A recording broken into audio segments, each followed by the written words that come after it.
Okay, here's just a reminder of the colleagues who will be joining me today in terms of presenting this SEND update. So there's myself and Tom, there's Carla, Alison, Adam and Wendy, and we're going to be talking in that order. And in fact,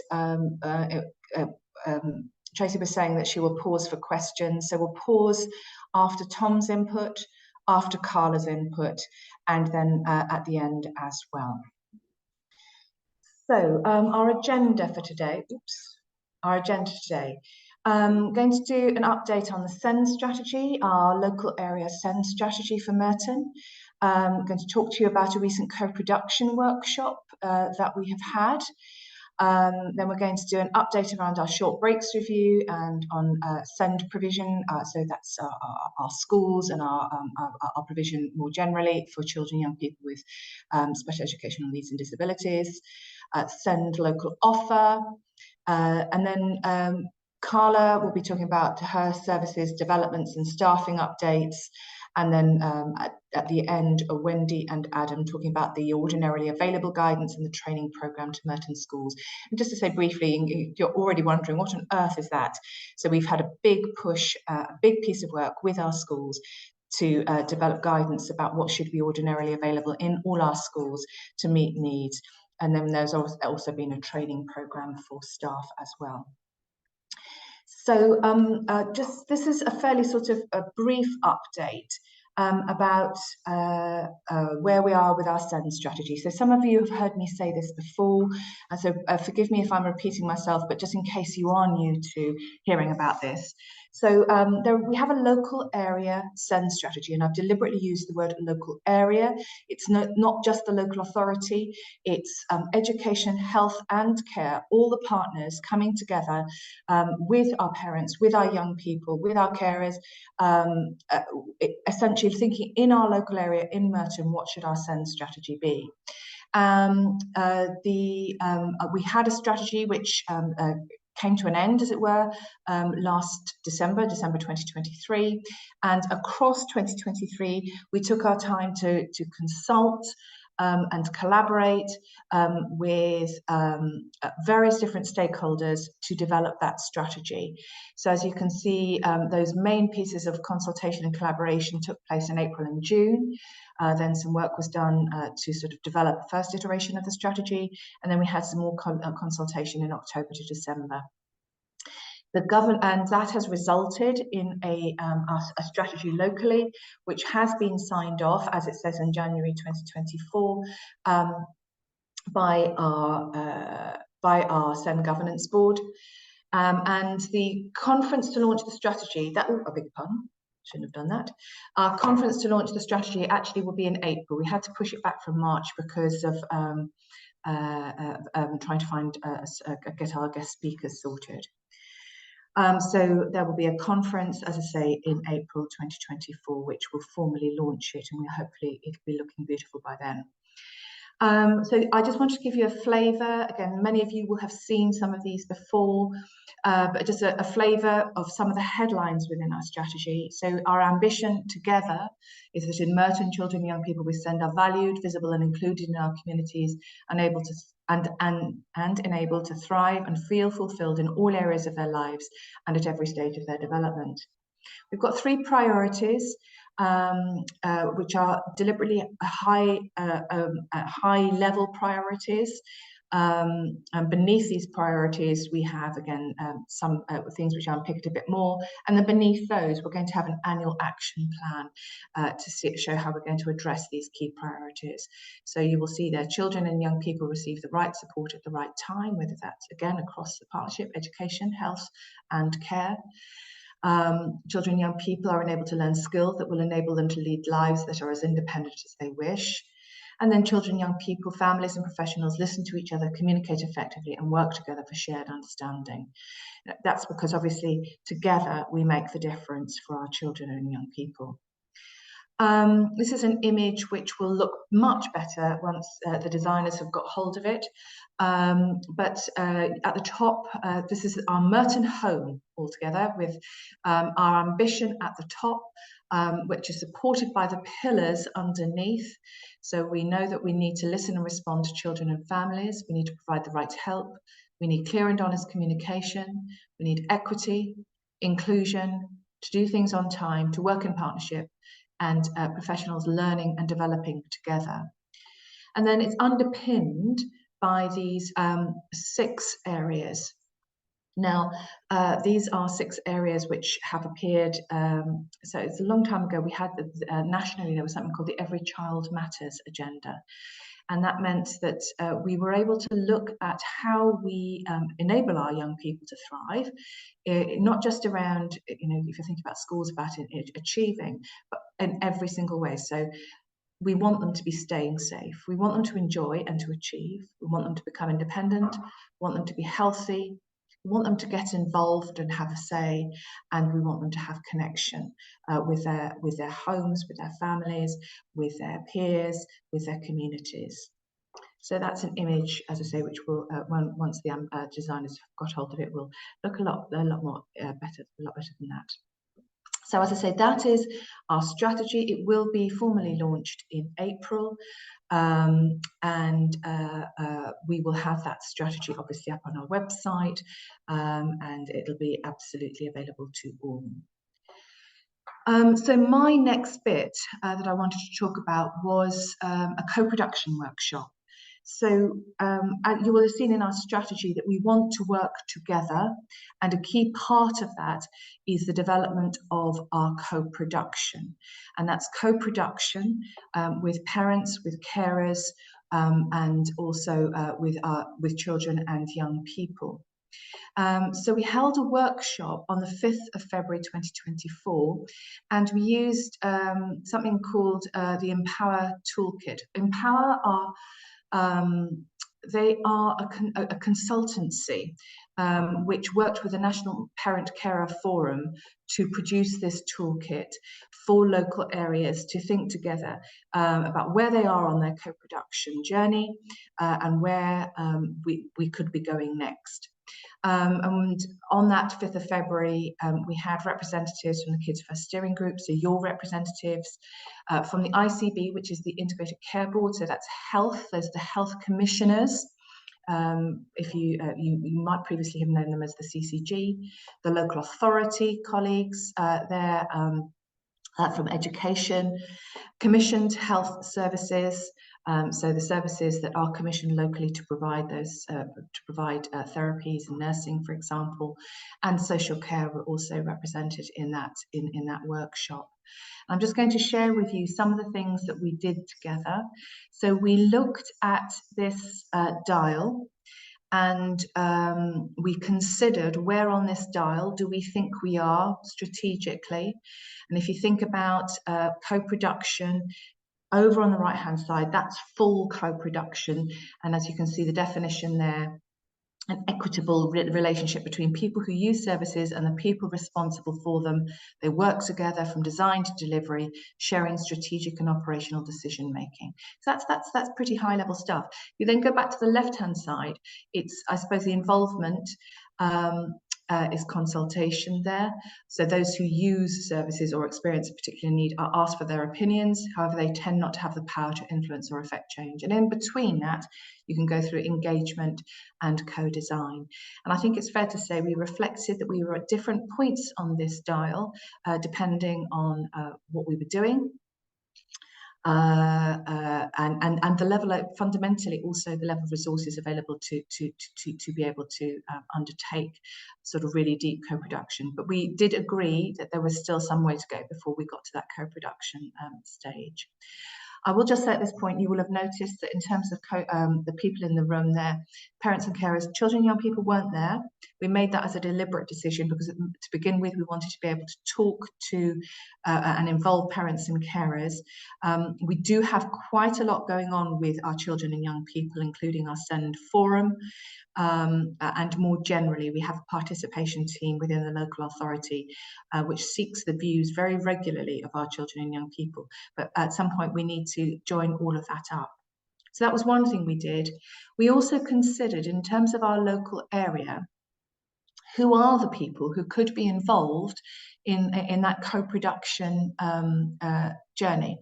Now you can see this is huge, and that certainly not all of these people were represented in the room that when we met together. But you think about the child and young person, or young person with their family, the community, and the network. So, and then sort of going out from there, the professionals in that sort of next circle out are perhaps the ones that you might have more contact with, and then it goes out from there.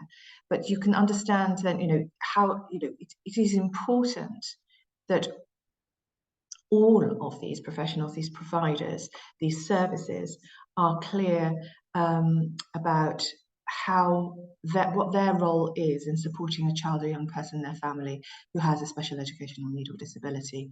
So immensely complex. And in fact, I wouldn't necessarily agree with some of the placing of some of these, how far out they are, because I know that, for example, Friends, which are on the second to outside one, or for children, young people, Friends are absolutely critical. But so we can quibble about that, but we try to understand this as a model. And we also consider the conditions of success. So amongst the professional network, what was needed, and again you can see from a 1 to 10, where do we think we would be on that. So in terms of having a strong and invested leadership team, we're driven by improving outcomes, we're in agreement on what matters most, etc. So it was a really, really good workshop. It was a really good start. And I think this is just a little bit of reflection from where we are now. Although it was in February, so it was just last month, but we're going to get going on this. So the activity will need to appear in our action plan, which sits beneath our strategy. But just a bit of reflection, that when we think about co-production, we are thinking about it at the strategic level. So how stakeholders, so parents, carers, children and young people, input around the delivery of services, so the design of services, the commissioning of services, that sort of thing. What do we need? The strategic direction of travel. And I just wanted to say that, so just the Kids First Steering Group have been invaluable in helping us with that, and they sit on a number of the boards that we have across our partnership. For example, the CAMS Partnership Board, so that's Child and Adolescent Mental Health Services Partnership Board. So those boards influencing what we do there. But co-production is also important at the individual level. So what you as parents and carers experience yourself, what your child or young person experience in the design of services and support. We discussed, really at the centre of what came out, is that co-production absolutely should have empowerment at its heart. So I don't really like this phrase, but the idea of service users are empowered to feel that you are influencing, and more than influencing, creating the support that is needed. And we just got some possible examples, and we've got to think through how this will land. But the idea in terms of that professional network, how can we embed co-production? Because the people in the room in this co-production workshop were essentially leaders. And so we've got to think about how everybody across that system, and we're thinking about our own services to begin with, think about that very hugely complicated diagram, but let's think about our own. So I'm coming from the local authority. So when we recruit staff, when we recruit our EHCP coordinators, for example, we'll be thinking about including questions about co-production and the involvement of parents and carers to test out what their attitudes are in the first place and the way that they would want to work. But there is something about the induction of staff and making sure that there is a strong element of developing an understanding of co-production. We discussed the idea of language, because and we think, and that's not just language in terms of English or Urdu or Polish, it is the accessibility of the language that we use, and making sure that that information that we have that is available, it is properly accessible and enables parents and carers to feel empowered. We spent some time thinking about the importance of accessibility to contribute to that co-production agenda by parents who have their own additional needs. That may be that parents themselves who have autistic spectrum condition, for example, to be really clear about how they can be supported. Ensure information for meetings is shared with parents and carers accessibly, appropriately, and in a timely way. So that's co-production on an individual level. And then the idea of diagnoses. So sometimes diagnoses can land and really an proper understanding of what it means practically for a parent and carer for their young person. So really making sure that those are appropriately presented and discussed. And making sure that we've got input from parents and carers, and apologies for the dashes, but just trying to get a flavour. So it's not just those with children and young people with EHCPs, also those who are in receipt of SEND support in their schools. And thinking about that from the point of view of inputting to universal services, as well as more specialist services, and thinking about that for children and young people of all ages. So whether your child is receiving support from our portage services, all the way up to post 18. So how do we make sure that that co-production comes from across that spectrum? So as I said, it was a start. And yes, this is going to be a journey. Apologies for the truism. It is going to be a journey to continue to develop this. So those are my two bits, and I'm now going to hand over to Tom, who's our interim assistant director. And I won't attempt your title, Tom, because I always forget it. No problems. So over to you, Tom. Yeah, thank you. So yeah, I'm going to do two things. Firstly, on the short breaks and related to that, and then the SEN provision. Now, in terms of the short breaks, there's three distinct elements that have to go to their timescales for reasons that we need to coordinate. The first one is the physical changes to the Brightwell building. As I said at the last session we had before Christmas, we are expanding Perseid School, much needed, providing extra 28 places there, and the only way to deliver that was to utilise the Brightwell building so that it will be a combined building that will be used by the school, but also have distinct places to provide the out-of-school time spaces offer. The implication of that, unfortunately, is that building would need to be vacated during the construction period from this summer until probably a year time in September 25. We are looking at various options for a temporary location. We think we've probably found a solution which is the best fit for a number of advantages and disadvantages, and we will announce that and talk through that with the team shortly. The second thing is that at the moment we have two services. We call it short breaks. I'm trying to use the phrase out of school time provision because that's what we're actually distinctly providing with these contracts. It's just part of the short breaks offer. So there's two services, one provided at Brightwell and the other is a contract with MenCap, which provides a number of out-of-school opportunities, the majority at Perseid, also at Cricket Green and some others. Now, the intention is to combine these two services into one service, either from April 25, which is when the MenCap contract completes, or there is some sense in delaying it slightly if we can negotiate it to September, when the accommodation will be ready, so it'll be easier for the new service. So we are expecting there'll be combining the budgets should actually provide some more opportunities.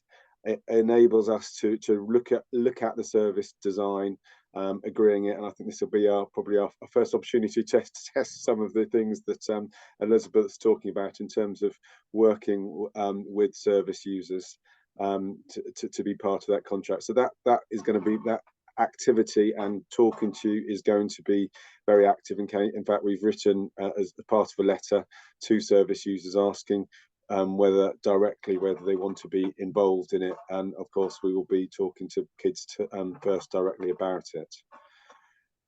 And then the last slide on that. So generally, the review of short breaks provision, we have a draft action plan.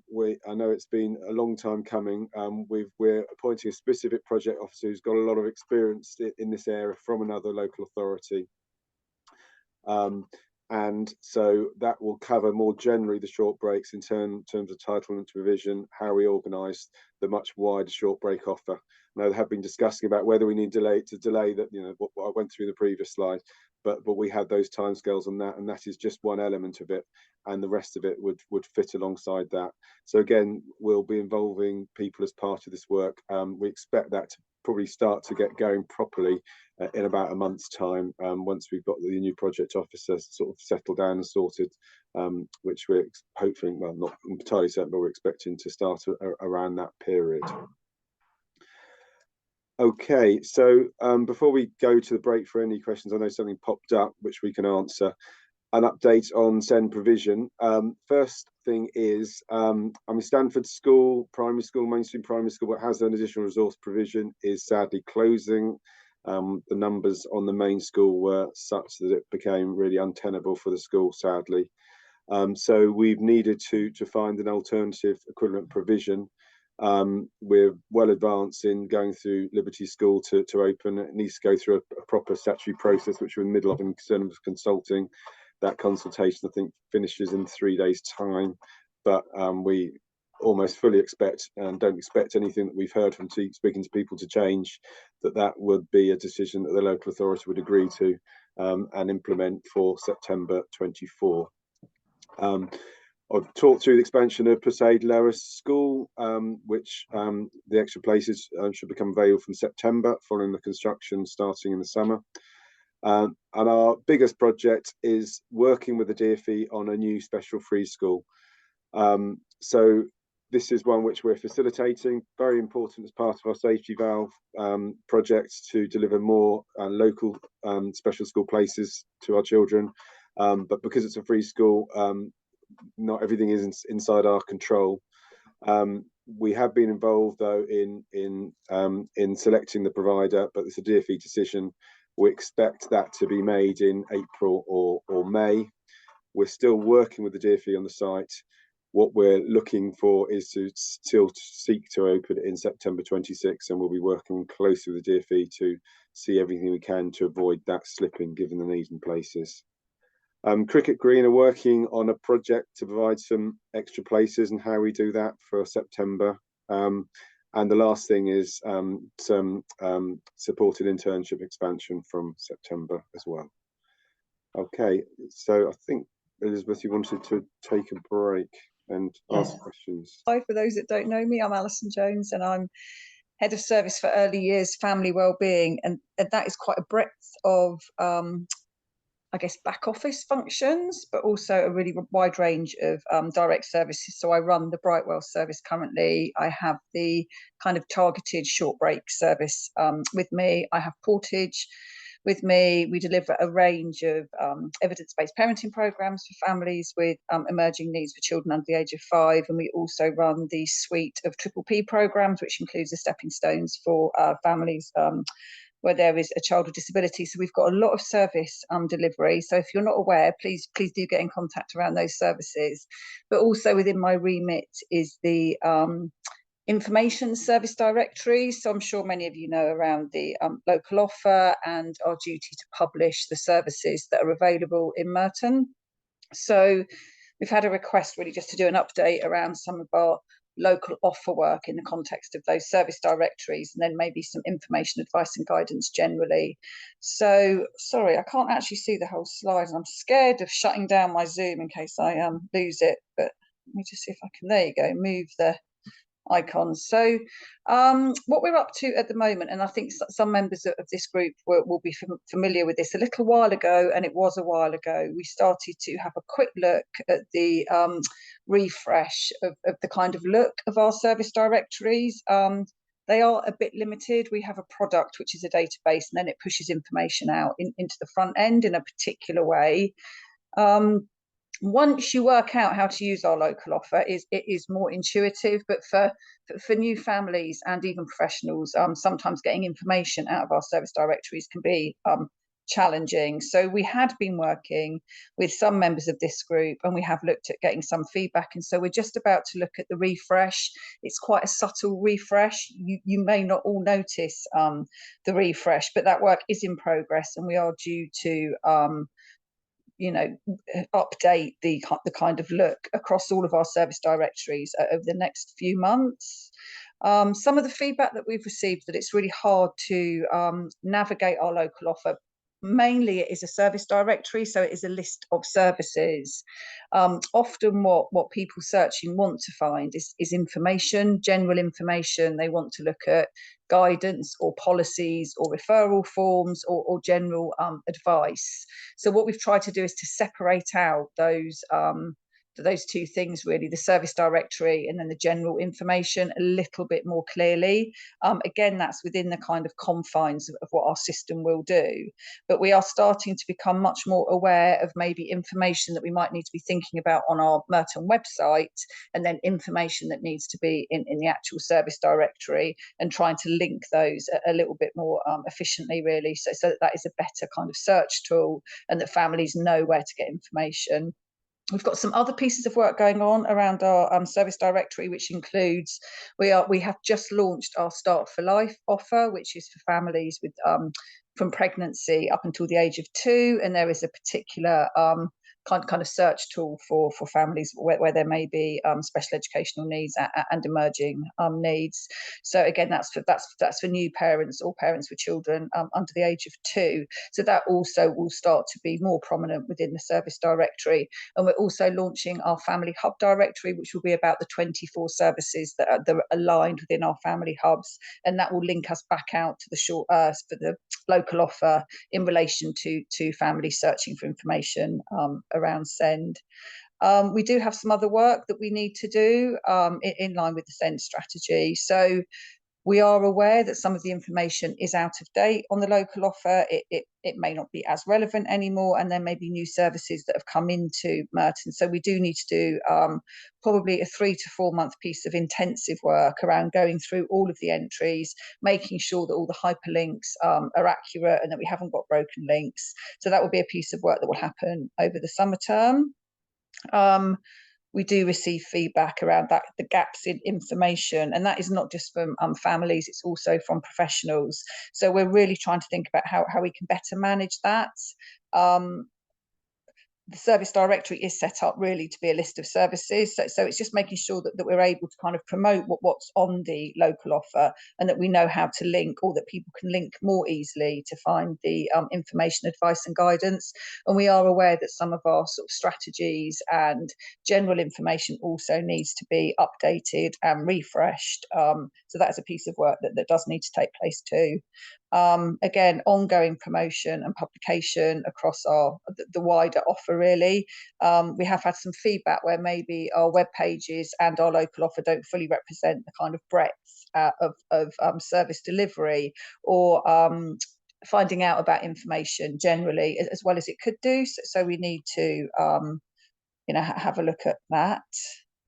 And then the last point really is to re-establish our local offer steering group. We used to have a local offer steering group that did feed into the SEND strategy. That seems to have lost some traction over the last few years. So we will look at re-establishing that group, and to really kind of get this piece of work back into a more kind of managed approach, really, with representation from parents and family service users and Kids First. So again, that will probably launch in the summer term. I think that's it for me. Thank you. Hi everyone, I'm Carla Finnegan, Head of Special Educational Needs and Disabilities Integrated Service. I'm just going to give you some updates on the developments that we've been talking about for some time. We are releasing new referral forms for schools and families to apply for an education, health and care needs assessment. We've been having feedback and also looking at data around not receiving the right information to help the local authority make an informed decision. So we have seen an increase in our no to agree to assessments, and some of the feedback we've had from the schools and from parents is because we are not receiving the right information. So often we will say no to undertake an assessment. We will then have a next steps meeting, receive the right information and agree to undertake that assessment. We don't want to elongate that process. And so we have developed new referral forms that will go live in April 2024. They will go on the website, the local offer. They can also be requested from sen@merton.gov.uk. This is in the slides later on. But parents still have the right to write to us in letter format without having to complete a referral form if they want to apply for an education, health and care needs assessment. But we are hoping that it will provide the school with a more structured approach, or the education setting with a structured approach of providing us with the right information. So I will send copies of those and the links to Tracy once it is on the local offer and has gone live. We've also been refreshing the annual review paperwork to make it more concise for schools to complete. As you know, every borough has a different EHCP template. We're still waiting the national template to be released, and every local authority also has different annual review paperwork. So some schools are working with 5 or 6 local authorities with different paperwork. We've worked with the SENCO Forum to try and simplify getting the right information to support the decisions that can come out of an annual review. As you know, for an EHCP, we can agree to not change the plan, we can agree to amend the plan, we could decide to cease the plan if appropriate, and sometimes we don't get the right information at the right time coming out of the annual reviews. So we're starting with training with our special schools. So that is Persaid, Cricket Green and the Melrose sites, to look at trialling the new annual review paperwork to make sure it works for parents, young people and the school setting, and will help the local authority make decisions in a timely way following the annual review, and to make sure we've got up-to-date advice to amend the plan if it's appropriate, to make sure the plan accurately reflects the needs and the current provisions of the young person. We have, some of you will know, brought what is a tool called Envision 360. That is an internal quality assurance tool that allows managers and individual case officers to quality assure the education, health and care plans, both after an assessment or following an annual review. The Envision 360 team have developed a parent-carer questionnaire that will be sent as a link to the school to be completed at the annual review. I'm trying to download, at the moment it's a link that's attached to individual children that will go in and feed into our system. I'm trying to get it downloaded so you know what the questionnaire will look like, but at each of the annual reviews going forward from April, you should be asked by the SENCO or the lead professional or by the EHC coordinator if they're present to complete that feedback form. That will help us learn what's going well and what are areas for improvement in terms of annual reviews. We're also finally going to be releasing the guidance to parents in April after the Easter holidays around what should happen at an annual review, what should be included in annual review, and what the legal timescales are regarding the annual review. Often we have schools or parents request up-to-date advice at the actual annual review meeting. That should have been sought well in advance of the annual review meeting to support us being able to amend the plan with the up-to-date advice following the meeting. So it'll be clearly laid out almost in a flow chart with guidance on what is a good annual review, and that will hopefully support parents to feel confident going into the annual review to know what should be discussed during that meeting. The guidance that was released last year, which was on what to do if you are concerned as a parent that the provision in the EHCP is not being delivered, it was a very simple guidance. feedback on that has been that it was too simple. Basically, they want some, parents have reported they want some more information on what to do. I've contacted my SENCO, that hasn't been successful. What are the next steps? What is the escalation if the EHCP provision is not being delivered by the education setting? So we're refreshing that document, and that also will be going out live in April 2024. I had said that we would have this all out in January, but due to capacity issues within the service, that has been delayed. So we want to start after the Easter holidays. And the feedback form, which we are developing, is being discussed today at the Kids First strategy meeting with our steering group, because we want to co-develop that feedback form. We have the one from Envision 360 that has already been written for us and is part of the package that we've bought. But in terms of the feedback form for parents, that is something we want to co-develop. We have a feedback form for all of our special schools that has been co-developed with the SEND Youth Forum, and that is starting to be used as well within the system. Moving on to the SEND Youth Forum, the SEND Youth Forum is being led by a Merton's participation team. It was established in October 2023. It is meeting on a half-termly basis. It's in its infancy, and we are looking at expanding the membership of the SEND Youth Forum. At the moment, it is made up of the special schools within the local authority, and they have been working with us on development of Part A and how we improve user voice in the EHCP of children and young people. They have supported us in setting some standards around how schools should be seeking the views of the children and young people.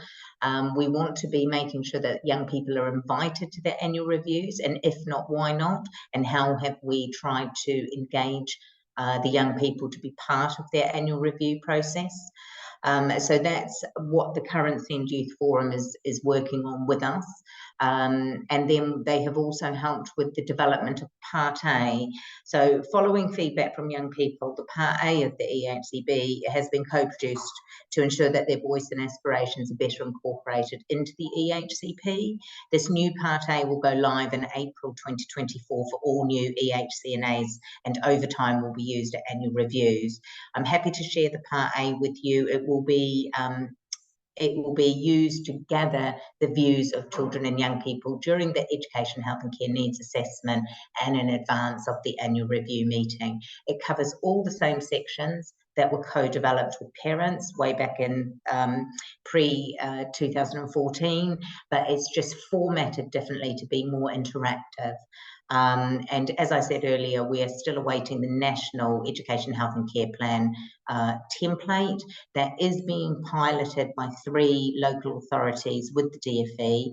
So we are hoping that we will get the national template by the end of this year, which every local authority will have to use. I wanted to give you some data. As you're aware, our phased transfers happen at this time of year. We have to name reception placements and Year 6 placements by the 15th of February, and we're in the process of naming our post-16 phased transfer that has to be completed by the 31st of March each year. So I just wanted to give you some data on that and where we're at, because I think phased transfers can often be a time of anxiety for parents. And I wanted to reassure you that we are working quite well on hitting our target dates, really. So we had 18 children and young people, well, children who were in nursery 2, and we had to name a reception by the 15th of February. We named 7 of those with the actual placement. We have named 4 with type, so that means that is special. Those 4 have been named with special. and we're trying to finalise the placement. We named one of the young persons after the 15th of February. It was actually named on the 17th of February because we didn't get the consultation response back from the setting in time. And then 6 who have not been named, and that is because these are young people that are in the phase transfer process because they are currently in nursery 2, but they are undergoing their education, health and care needs assessment. So they will have been given a place through normal schools admissions, but we have not named a provision in section I of their plan because we haven't completed the assessment yet. And then in terms of year 6 phase transfers, we had 161 year 6 pupils with education, health and care plans. We named 126 with the school that the child will be going to in September.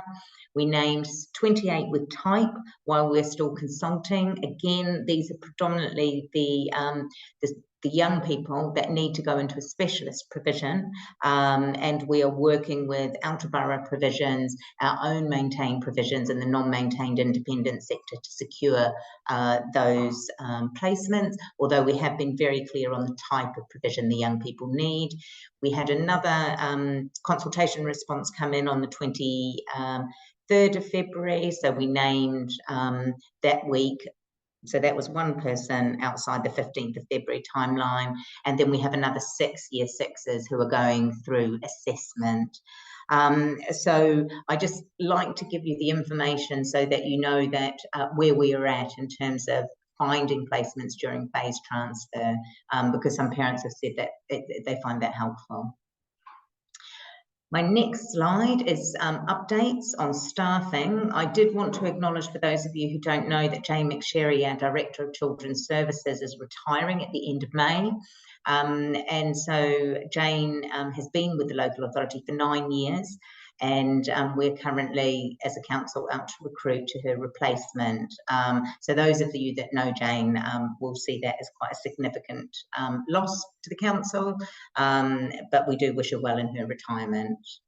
I'm also currently recruiting for the principal educational psychologist. So Dr. Tom Connor, who some of you may know, has decided to move away from working in management and is moving to work with children and young people and families. And so we are out to find an interim and a permanent appointment to replace him. I'm currently advertising for 3 EHC coordinators.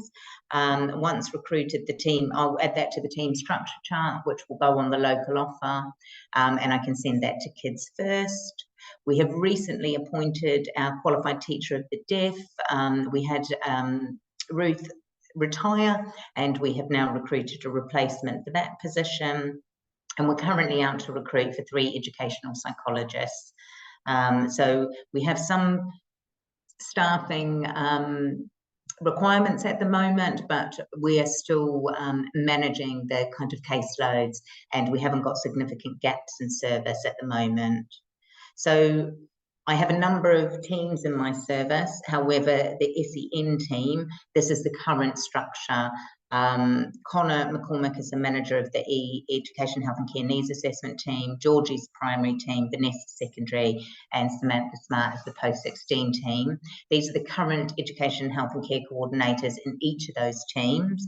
And as you can see, we have a couple of agencies, which are the people that we are going out to recruit to. So there are not gaps in staffing. We are just replacing our agency staff with permanent employees.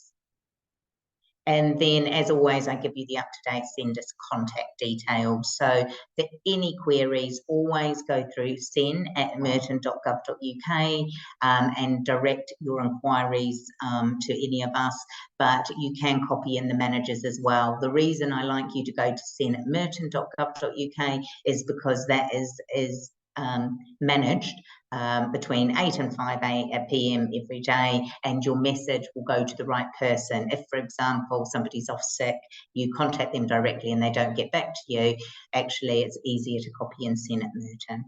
So that is my update. Going to be looking at our ordinarily available guidance. And now bear with me a second, sorry again. And it gives me great pleasure to be able to, so I'm going to be able to see this. There we go, hopefully it's going up. Guys, it gives me great pleasure to introduce Adam Walters and Wendy Ellis, who are our two SEN advisors, are going to be talking us through this, the work that has been happening with schools. So I don't know if I'm handing over to Wendy or Adam. Me first, if that's okay, and then yeah, I'll pass on to Wendy. So yeah, just to introduce myself, I'm a special needs advisor for secondary schools, and we've been working on the ordinary available guidance and working with schools to embed these practices within our schools. In terms of what underpins the ordinary available, it's very much linked to the SEND code of practice, as you'd expect. And we've just pulled out a couple of quotes that hopefully summarise it quite nicely. And that's it's the school's responsibility to ensure that children with SEND engage in the activities of the school alongside pupils who do not have SEND. So really having that inclusive culture across all of our schools. And an important one at the minute is very much that every teacher is a teacher of SEND and every leader is a leader of SEND. So making sure that SEND is everyone's business, much like we had that push with safeguarding.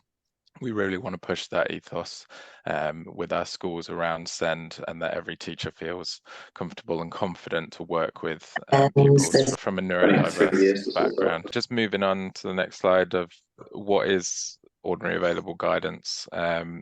So as we said, it's underpinned by the SEND code of practice, but it refers to sort of school-based interventions and services that should be there across all of our Merton schools. And it includes obviously those with special educational needs and disabilities. And it comes out of sort of schools' own resources. So it's not sort of specialist support, it's very much the on the ground support that we should expect to see across all of our Merton schools, and it's linked to that sort of quality first teaching, but obviously with an added dimension of SEND where we can improve our provision on the ground in that area. Wendy, I'll pass over to you just to explain who it's for. Yeah, thank you. Hi, I'm Wendy Ellis. It's the same role as Adam, but working with primary schools. It's the same role, looking at inclusive practice.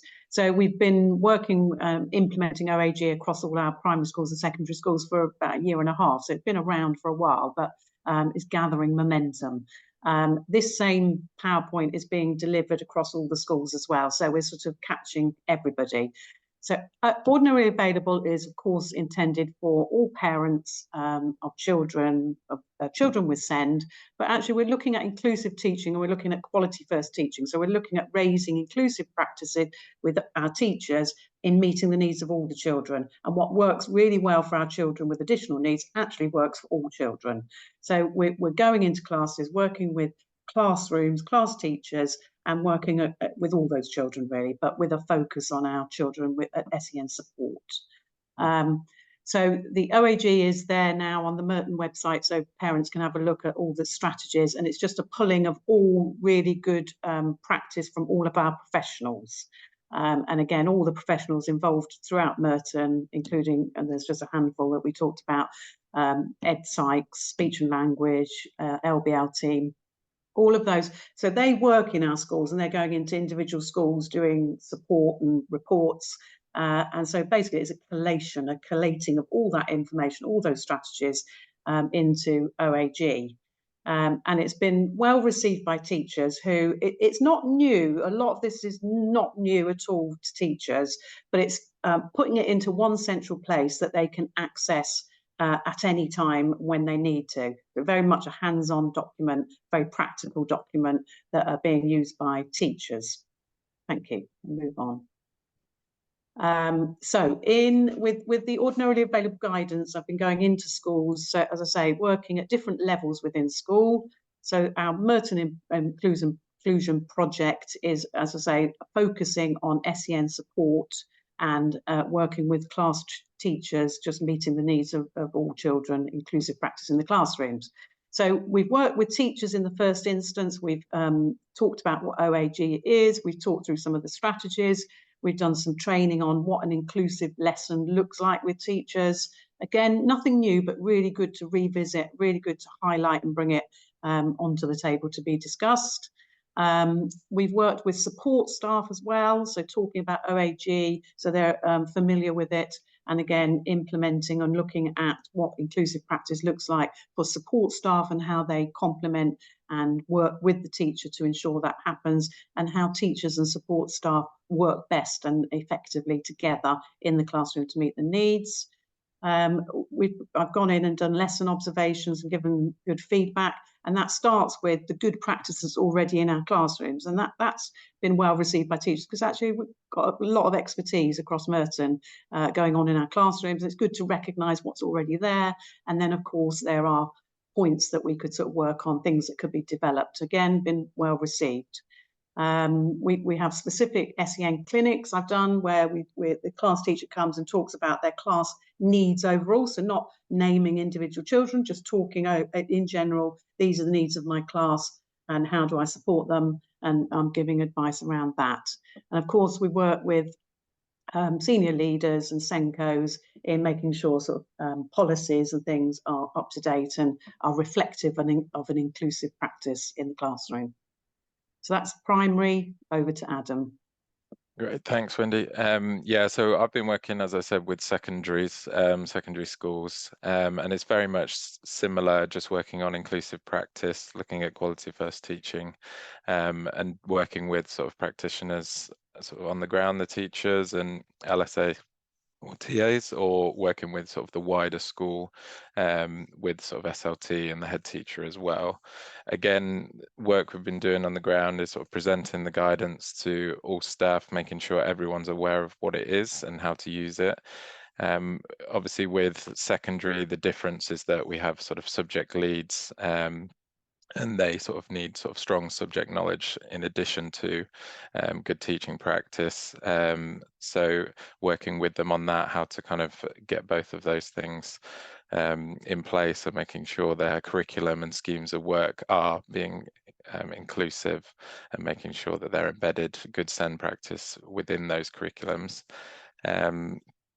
Yeah, supporting class teachers and leaders through observations, again, training, learning walks and drop-ins to develop sort of strategies that can be used across the school to support those neurodiverse pupils. And then, yeah, what we've noticed is that we're sort of working with schools to develop their own kind of take on the ordinary available provision. So it's really nice to have kind of a centralized document that we're all working with, and then schools can tailor it slightly to their provision, making sure they still include everything, but they can also amend and add things to it, which has been a really nice a nice sort of a bolt on to what we've been doing, and been a nice collaborative process we've found. Just to add that we do have sort of ordinary available provision. So if you could just flick to the next slide, that'd be great. For both early years, primary and secondary. So Wendy's obviously been working with the primary guidance, myself with the secondary, and then early years as well can use that with our early years settings as well. So we've sort of covered all areas, and we'll still be developing it, and we're trying to get in schools and getting them using it as much as possible, and that's an ongoing process that we're working with and introducing it. So it should be readily available, as we say, on the website, but schools should be actively using it in the classrooms and amongst senior leaders. That's all from us.